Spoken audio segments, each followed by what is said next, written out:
اللہ اللہ اللہ اللہ اللہ اللہ۔ السلام علیکم ورحمۃ اللہ وبرکاتہ۔ بسم اللہ الرحمن الرحیم، والصلاة والسلام علی رسولہ الکریم وعلی آلہ وصحبہ اجمعین۔ اللہ کا لاکھ لاکھ شکر ہے جس نے ہمیں رمضان المبارک کا مہینہ نصیب فرمایا، ہمیں زندہ رکھا صحت عافیت کے ساتھ۔ اللہ تعالی ہمیں اس کے استقبال کی توفیق عطا فرمائے۔ ایک دفعہ اللہ کے نبی نے بڑے خوبصورت اور عجیب طریقے سے رمضان کی آمد کو بیان فرمایا۔ آپ ممبر پر تشریف لائے اور فرمایا، ماذا یستقبلکم وماذا تستقبلون، وہ کیا آ رہا ہے اور تم کس کے سامنے جا رہے ہو؟ پھر دوبارہ دہرایا، ماذا یستقبلکم وماذا تستقبلون، وہ کیا آ رہا ہے، وہ تمہارے سامنے کیا آ رہا ہے اور تم کس کے سامنے جا رہے ہو؟ پھر تیسری دفعہ، ماذا یستقبلکم وماذا تستقبلون، وہ کیا آ رہا ہے، تم کس کے سامنے جا رہے ہو؟ تو عمر رضی اللہ تعالیٰ عنہ کھڑے ہو کے، یا رسول اللہ اوحی نزل، کیا کوئی وحی آ گئی؟ آپ نے فرمایا نہیں۔ کہا وہ دشمنی کا زمانہ تھا، جنگ کا، عدو حضر، کیا کسی دشمن نے حملہ کر دیا ہے؟ آپ نے فرمایا نہیں۔ تو بھئی یا رسول اللہ کیا ہے؟ تو آپ نے فرمایا کہ رمضان المبارک آ رہا ہے۔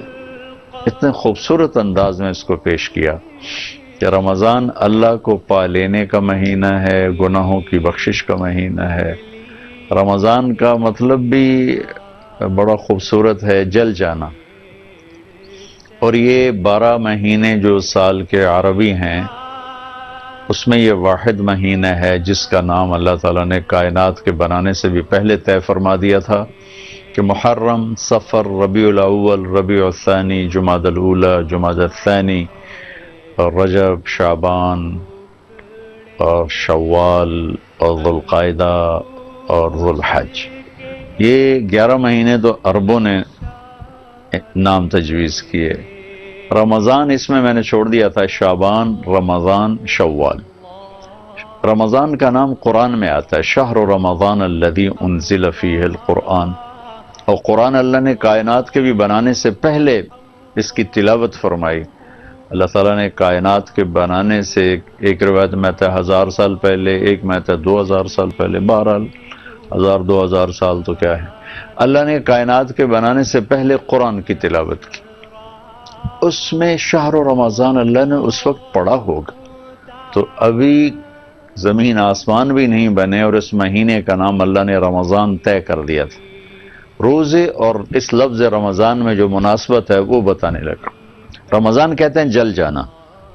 صلاۃ الاوابین حین ترمض الفصال، ایک روایت میں آتا ہے کہ جب اونٹ کے تلوے جلنے لگیں، ترمض، جب اونٹ کے تلوے جلنے لگیں، تو اس میں مناسبت یہ ہے کہ اللہ تبارک و تعالی اپنے بندے کے سارے گناہوں کو اس مہینے میں جلاتا ہے۔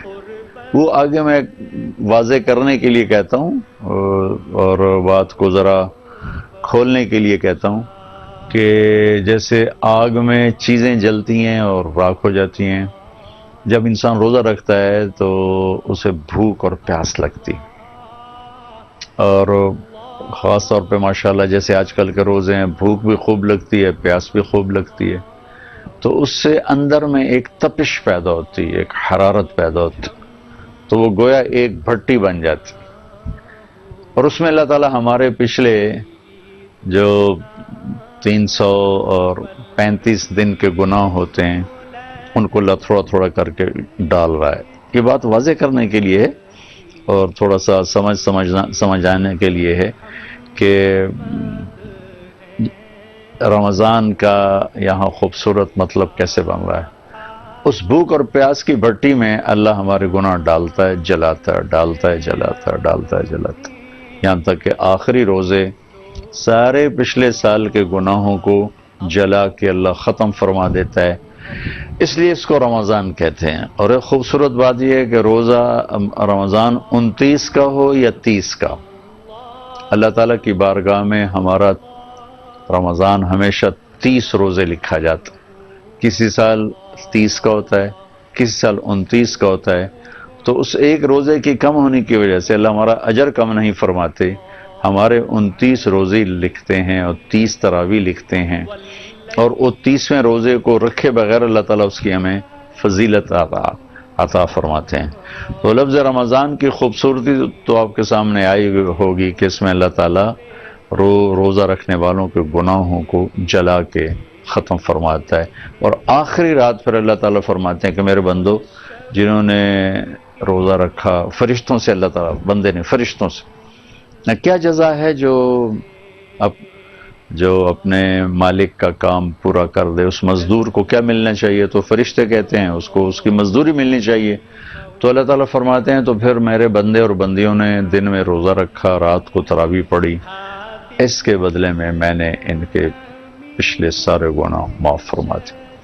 اس خوشی میں پھر ہم 2 نفل پڑھتے ہیں عید کے، جو خوشی کا دن ہے کہ اللہ نے ہمیں معاف فرما دیا اور اللہ ہم سے راضی ہو گیا۔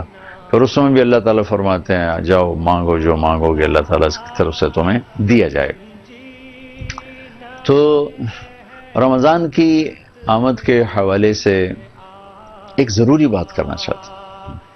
آپ نے دیکھا ہوگا ہمارے ماحول میں جب لوگ حج پر جاتے ہیں تو معافی تلافی شروع کر دیتے، بھائی معاف کر دے جی جناب، میں آ گیا جی توڑے بوئے تھے، میں حج تے جا رہے ہیں تو میں بڑی زیادتی کیتی ہے، میں نے معاف کر دیو، میں توڑا کو حق دیونا میں آ کے دے دیواں گا، میں نے معاف کر دیو۔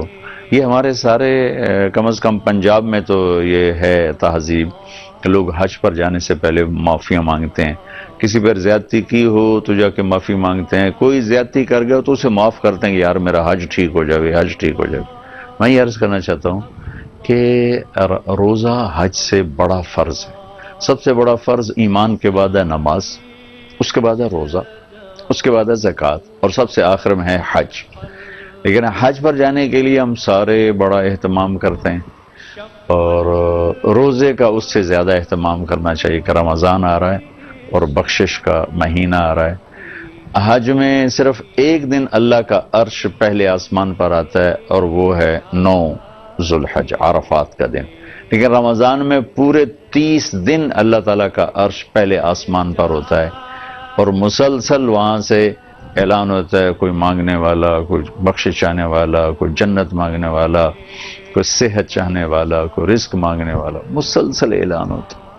اور ایک فرشتہ کہتا ہے بھلائی کرنے والے آگے بڑھ، مبارک ہو، اور اے برائی کرنے والے اب بس کر اور توبہ کر۔ دونوں کے لیے اعلان ہو رہا ہوتا ہے۔ ہم رمضان کی تیاری یہاں سے شروع کریں کہ اپنے دل کو سب سے صاف کر دیں اور سب سے معافی مانگیں، سب کو معاف کریں، سب سے معافی مانگیں، اور رمضان کی ابتدائی ایسے کریں کہ بھائی آپ معاف کر دیں، میرے روزے آ گئے ہیں۔ چونکہ روزے کے بارے میں اللہ کے نبی نے فرمایا کہ اگر کوئی تمہیں روزہ کی حالت میں گالی بھی دے تو اسے کہہ دو میرے بھائی میرا روزہ ہے، میں آپ کو جواب نہیں دے سکتا۔ پھر روزے کا ایک عجب جو بیان کیا گیا ہے فائدہ، تمام نیک اعمال کی جزا کو جنت کی شکل میں بیان کیا ہے حدیث نے، قرآن نے۔ صرف روزہ ایسی چیز ہے جس کو اللہ کے نبی نے فرمایا کہ اللہ تعالیٰ فرماتے ہیں کہ روزہ میرے لیے ہے اور روزے کا بدلہ اللہ خود ہے۔ اللہ مل جاتا، اور اللہ مل جائے تو سب کچھ مل گیا۔ تو میں تمام سننے والوں سے عرض کروں گا کہ اس دل کو سب سے صاف کر دیں۔ اللہ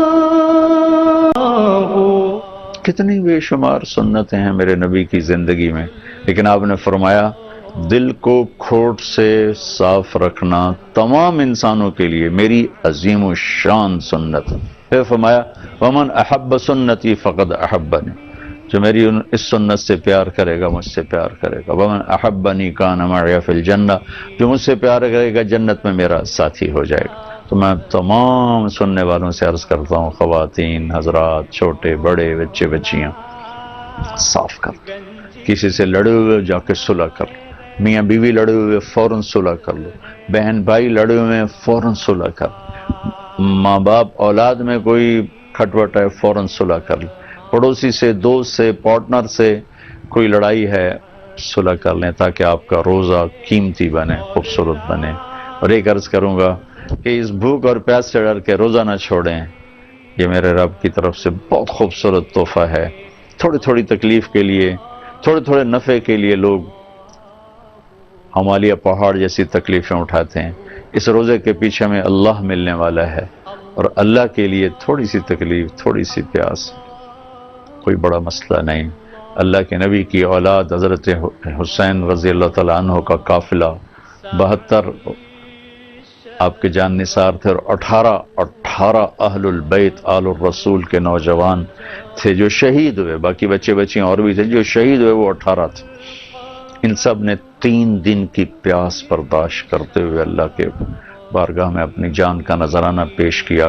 کائنات کی پاکیزہ ترین ہستیاں جن کے لیے لفظ پاکیزہ بھی چھوٹا ہو جاتا، اور میرا وہ ہمارے پنجابی کہتا میرا روں روں قربان، میرا لوں لوں قربان، تو ہمارا تو ایک ایک سانس ان ہستیوں پہ قربان جنہوں نے اللہ کو راضی کرنے کے لیے 72 گھنٹے کی پیاس برداشت کی، اور پیاسے ہی اللہ کے پاس چلے گئے، معصوم بچوں سے لے کر جوانوں تک سب پیاسے چلے گئے۔ ہماری پیاس تو 16 گھنٹے، صرف 16 گھنٹے، اور اس میں بھی زیادہ لگے تو نہا لو، کام تھوڑا کر لو، اپنے نوکروں کو مشقت کے کام ہٹا دو، ان سے کام آدھے لے لو، ان سے کو بھی آپ روزہ رکھیں، اور سب کو ترغیب دیں۔ کوئی بیمار ہے تو چھوڑ سکتا ہے، بعد میں رکھ لے، لیکن صرف بھوک اور پیاس سے ڈر کے روزہ چھوڑنا بہت بڑا گھاٹے کا سودا ہے۔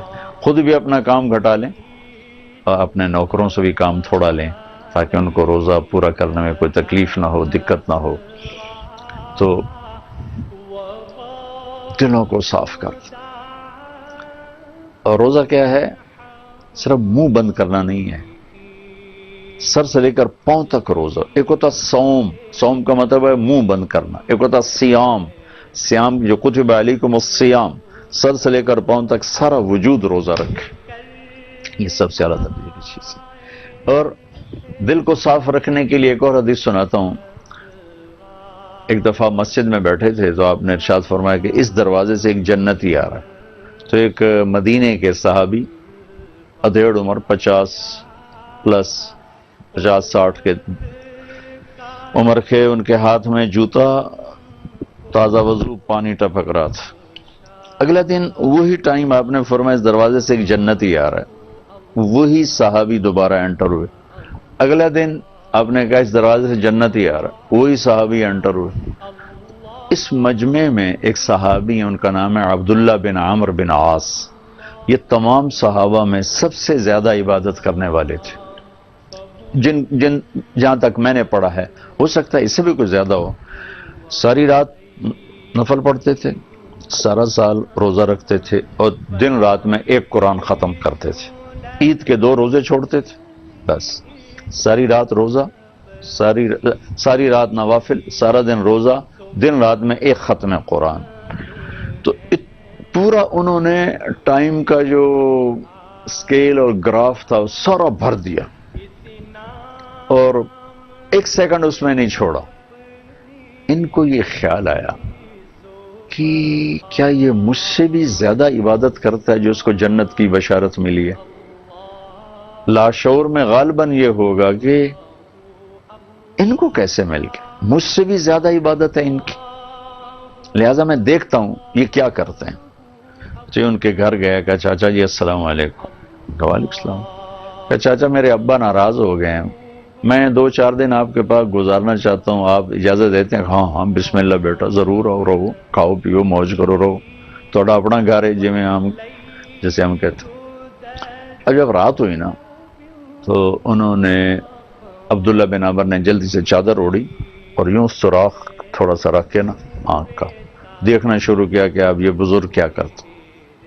وہ تشریف لائے، سرانے پہ سر رکھا اور سونے کی دعا ہے اللہم بسمک اموت و احیا،